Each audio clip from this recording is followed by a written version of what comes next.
Well, I bet some or all of you got that nuisance text the other day that you likely didn't want or need, and should in all honesty be a breach of your rights, like data protection acts and shit like that. Either way though, it's another pathetic and desperate tactic, like the front cover advertisements in every newspaper we see last week, that prove the press is the propaganda arm of the state and nothing more, for anyone who didn't know that already. Now this time round, it's the mobile phone companies being used to push mass marketing on you without your consent, and to mug us off even more, it's our tax money that would have funded it at the end of the day, because I'll tell you now, the likes of EE, O2, Vodafone and shit like that ain't doing it for free. Of course, the British population having some base motherfuckers in it means that some try to fight back against it instantly by reporting the spam text messages to Ofcom's reporting service that the government has provided for people to use. Yes, people have actually used Ofcom's reporting service to report the booster text as unwanted spam, which, let's be honest, if you didn't want the text, it literally is.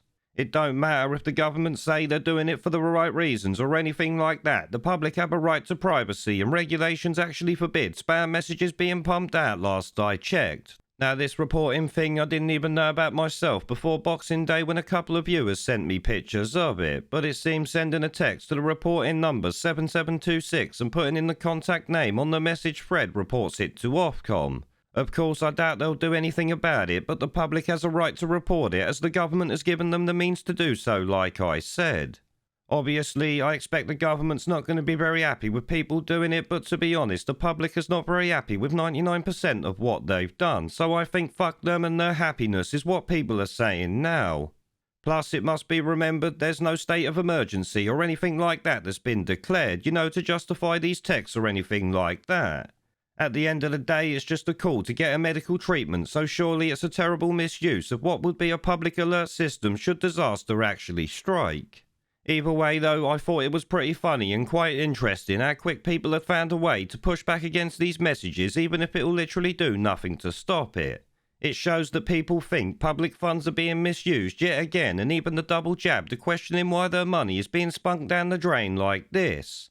Naturally though, I expect the media are going to blame the unjabbed if they pick up on it, but remember, most people don't support medical tyranny regardless of what choice they might have made in recent months.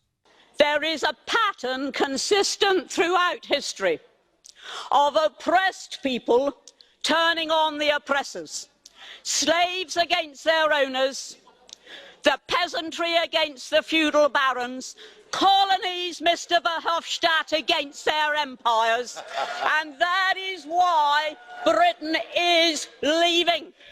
And it doesn't matter which language you use, we are going, and we are glad to be going. We're off.